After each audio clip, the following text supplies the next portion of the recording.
أخزى الذي سمك السماء مجاشعا وبنى بناءك في الحضيض الأسفل. قتل الزبير وأنت عاقد حبة قبحا لحبتك التي لم تحلل.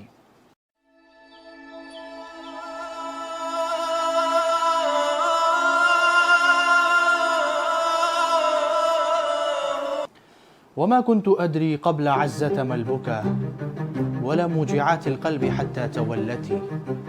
وما أنصفت أما النساء فبغضت إلي وأما بالنوال فضنتي. الشعر في العصر الإسلامي.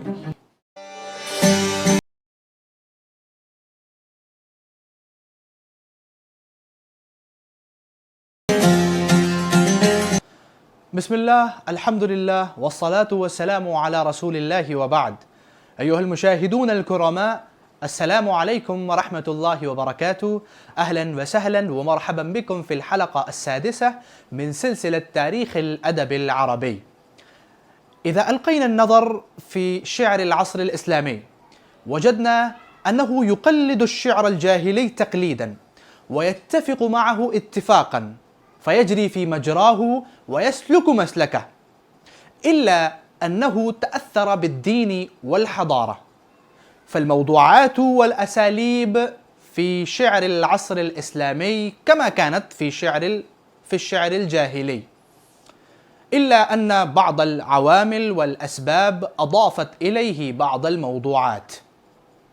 وكذلك نجد في العصرين كليهما روحا واحدة وطريقة واحدة لقرض القصائد في المواضيع المختلفة، وذلك لأن الجاهلية لم تمت بعد، إلا أنها انتزعت من قلوب السابقين الأولين من المهاجرين والأنصار ومن تبعهم بإحسان رضي الله عنهم ورضوا عنه. أما الأعراب الذين كانوا يسكنون البادية ولا يتمتعون بمجالس النبي صلى الله عليه وسلم، فهم كما قال الله سبحانه وتعالى عنهم: الأعراب أشد كفرا ونفاقا وأجدر ألا يعلموا حدود ما أنزل الله على رسوله. وكذلك حال من انضم إلى الإسلام طلبا للسيادة دون الآخرة، ولكن جاهليتهم كانت مدفونة وكانت مكظومة وكانت كالبركان قبيل الانفجار، فانفجر هذا البركان بعد مقتل عثمان بن عفان رضي الله تعالى عنه، بعدما انقسم المسلمون إلى 3 أحزاب: حزب علي رضي الله تعالى عنه، وحزب معاوية رضي الله تعالى عنه، وحزب الخوارج.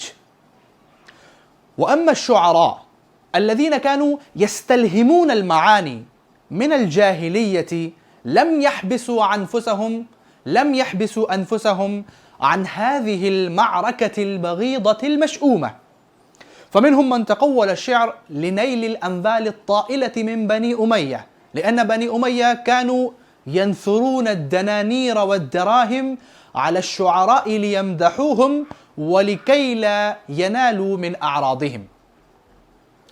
فمن الشعراء من كانوا يتقولون الشعر لنيل الأموال الطائلة، فلم يكن شعرهم قويا ولا جيدا، لأنه لم يخرج من قلب ولم يخرج عن عقيدة أو عن أحاسيس ومشاعر.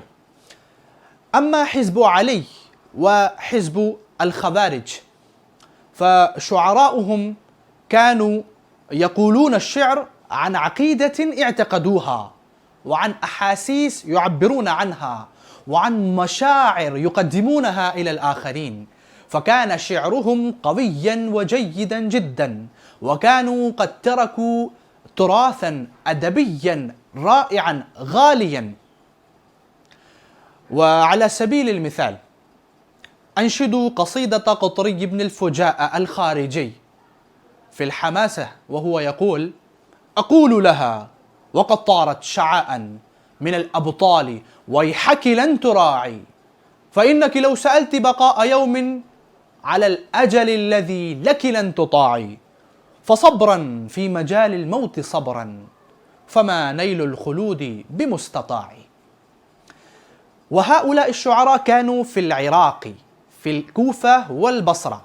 وأما أهل الحجاز فكانوا يمتازون بالغزل، لأنهم كانوا يعيشون في النعيم والترف، فاشتهر منهم في الغزل كثير بن عبد الرحمن مع حبيبته عزة، وجميل بن معمر مع حبيبته بثينة، وقيس بن الملوح مع حبيبته ليلى. فعلى سبيل المثال أنشدوا قصيدة كثير بن عبد الرحمن في الغزل، يقول: وما كنت أدري قبل عزة ما البكاء، ولا موجعات القلب حتى تولتي، وما أنصفت أما النساء فبغضت إلي، وأما بالنوال فضنتي. وكذلك اشتهر في هذا العهد نوع آخر من الشعر، وهو شعر النقائض. واشتهر في هذا النوع الجرير والفرزدق والأختل. وكانت مخاصمة جرير والفرزدق مشهورة وممتعة جدا. على سبيل المثال أنشدوا قصيدة فرزدق وهو يفتخر بنسبه ويفضل نفسه على جرير قائلا: إن الذي سمك السماء بنى لنا بيتا دعائمه أعز وأطول، بيتا زرارة محتب بفنائه، ومجاشع وأبو الفوارس نهشل، لا يحتبي بفناء دارك مثله أبدا إذا عد الفعال الأفضل. فأجابه جرير قائلا: أخزى الذي سمك السماء مجاشعا، وبنى بناءك في الحضيض الأسفل، قتل الزبير وأنت عاقد حبة، قبحا لحبتك التي لم تحلل. فهذا النوع من الشعر اشتهر كثيرا في هذا العهد. أكتفي بهذا القدر، وأرجو أن الحلقة أفادتكم، فلا تنسوني في دعواتكم، والسلام عليكم ورحمة الله وبركاته.